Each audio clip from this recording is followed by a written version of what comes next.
that there were clearly two lively circles in the meeting place.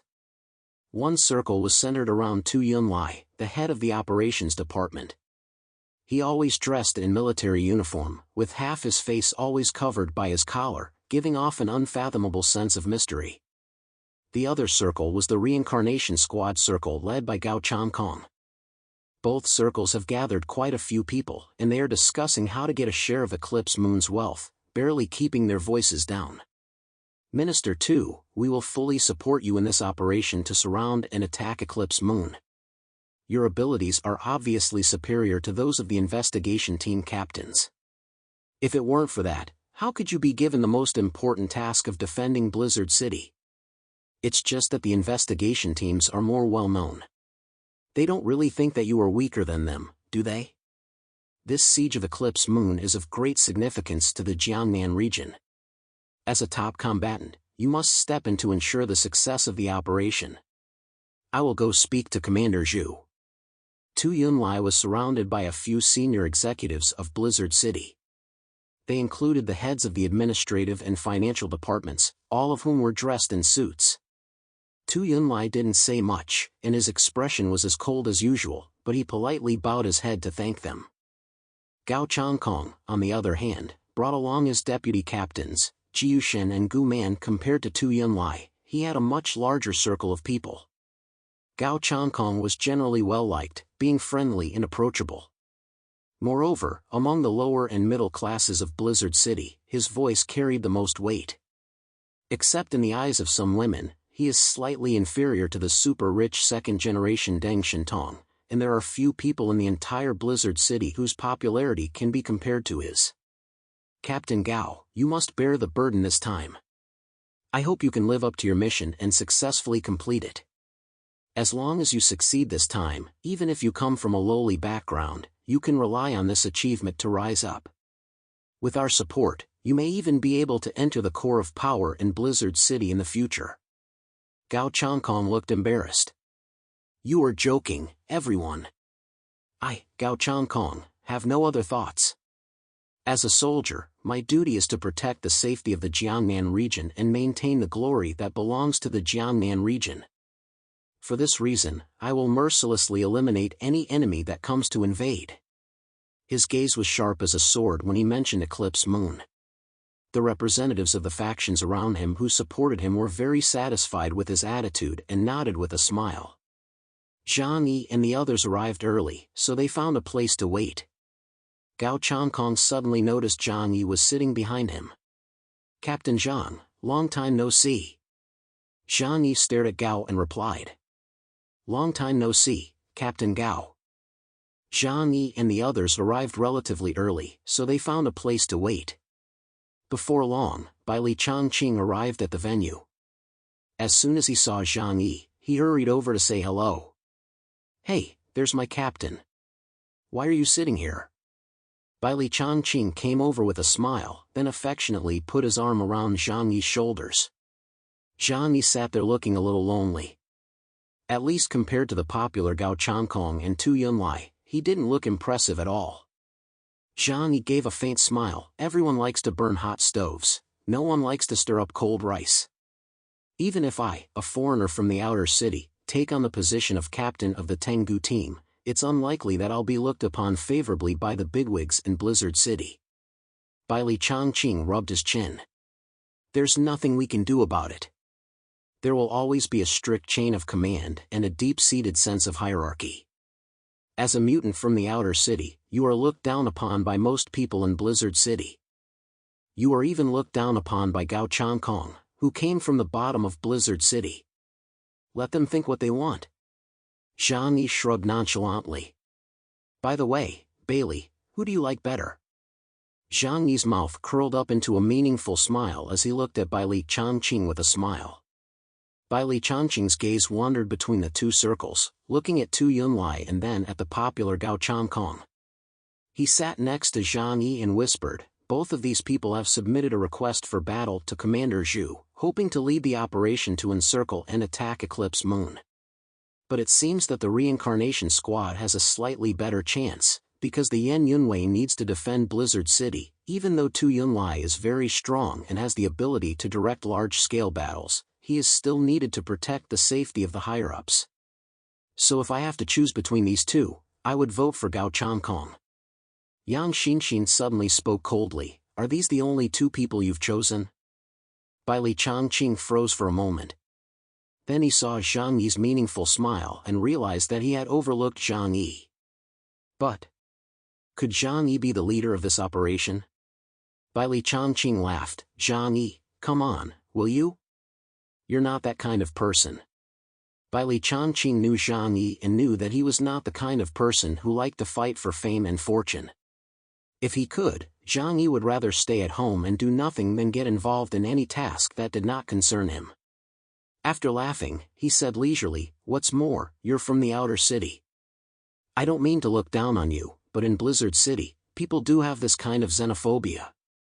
You can't tell in normal times, but it's especially obvious in critical times.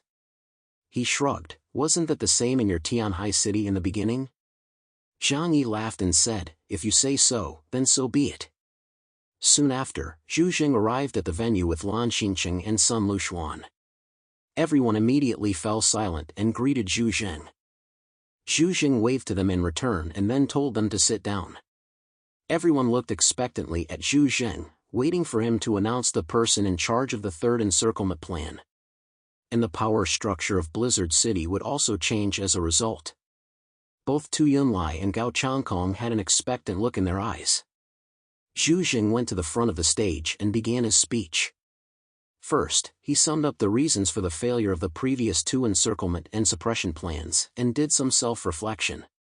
But soon, he mentioned the gains from the two encirclement and suppression missions.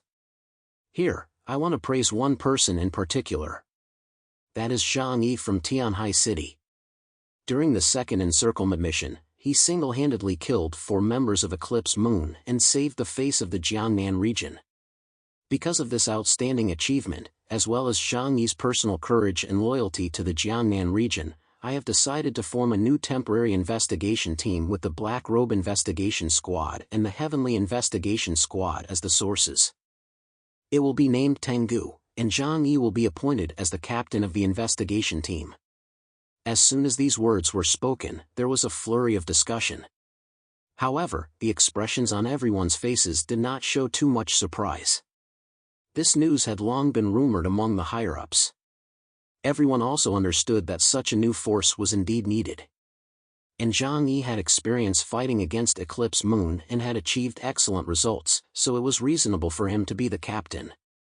However, what followed Zhu Jing's words made many people feel that the tone had changed. Because Zhu Jing did not mention Tu Yunlai or Gao Changkong at all, but kept praising the outstanding deeds of Zhang Yi, calling him a rare genius. From now on, for the sake of the confidentiality of senior combat personnel, we will no longer refer to Zhang Yi by his name. Instead, we will refer to him by the code name Chaos, or by his rank. Similarly, the elite members of other combat units will also be referred to by their corresponding code names. Those who have a code name are all elites, such as the members of the investigation squad and those in the Yan Yunwei who are above the level of captain. In the past, these code names were only used during missions. However, the Tengu squad was only a temporary formation. A special code name was applied for Zhang Yi. And the phrase from now on did not sound ordinary no matter how you heard it. Everyone listened to Zhu Jing's tone and sensed that the situation was becoming a bit more complicated. Gao Changkong lowered his eyes and thought deeply. Tu Yunlai also frowned. What exactly did Commander Zhu mean? Bai Li Changqing, who was sitting near Zhang Yi, gradually became more and more irritated. He looked down at Zhang Yi and muttered to himself, "No, it's impossible, right?" Just as he had this thought, he heard Zhu Jing's voice in his ear. After careful consideration, I have decided that in the upcoming operation to encircle and destroy Eclipse Moon, the Tengu squad will take the lead, and the Reincarnation squad will coordinate with the Tengu squad. Zhang Yi, on the other hand, will be the supreme commander on the battlefield, and the combat center will provide battlefield guidance. Once these words were spoken, the entire meeting hall exploded. Although they were all highly qualified individuals and would not normally lose their composure in the presence of someone as senior as Zhu Zheng, the current situation had everyone shocked beyond belief. What? You want to let a mutant from the outer city be the commander-in-chief of this operation? What qualifications does he have? In terms of popularity or tactical skills, he is no match for Gao Changkong or Tu Yunlai. This is a bit too much of a joke. But Commander Zhu must have given this decision careful consideration. It seems that this Zhang Yi does have exceptional abilities. Some people muse to themselves. He was able to kill 4 members of Eclipse Moon, so he is quite capable, but can he command people like Gao Changkong and Tu Yunlai? Others quickly figured out the reason behind this. Is Commander Zhu worried that his achievements will make him too powerful? So he chose a mutant from the outer city, who is easy to control, to take on an important role. But if he's not up to the task and the third siege fails, that would be a big problem. Everyone had their own thoughts. Tu Yunlai looked shocked for a moment, but quickly regained his composure. Gao Changkong, on the other hand, was fuming with anger. Jiushin said angrily, "Who does he think he is, coming here to command us?" Gao Changkong shook his head at him. Commander Zhu must have his reasons for making this decision. And I've heard that this Zhang Yi has his own unique way of doing things. Gao Changkong got along well with Bai Li Changqing, so he had heard some of Zhang Yi's exploits. Zhang Yi had a straight face. Both Zhu Zheng and Deng Yuanbo had already spoken to him about this matter, so he wasn't surprised. On the contrary, Bai Li Changqing was dumbfounded. He looked at Zhu Zheng on the stage and then at Zhang Yi, who had a calm face, before realizing that Zhang Yi had already known everything. He slapped his head. No wonder you agreed to accept the position of captain of Tengu Squad. It turns out that Commander Zhu promised you such a great benefit. Once the mission to besiege Eclipse Moon was successful, the rewards Zhang Yi received would undoubtedly be huge, and he would also be able to become the hero of the entire Jiangnan region. Even in the entire Huashu Kingdom, legends about him would circulate in the folklore. Asking himself if there was such an opportunity in front of him, Bai Li Changqing would rush to grasp it. Zhu Jing looked towards Zhang Yi on the stage. "Captain Zhang Yi, come up and say a few words." Zhang Yi suddenly got up and walked onto the front stage under the gaze of everyone. His gaze swept over the crowd at the scene, and he said a bunch of platitudes in a very official manner, so I won't repeat them here. I will do my best to take down these evil Ronin and maintain the dignity of Jiangnan region as well as Huashu as a whole. It is my generation's duty to revive the nation's glory. Thank you. By the way, in the future, please address me by my official title at work, and don't use my real name.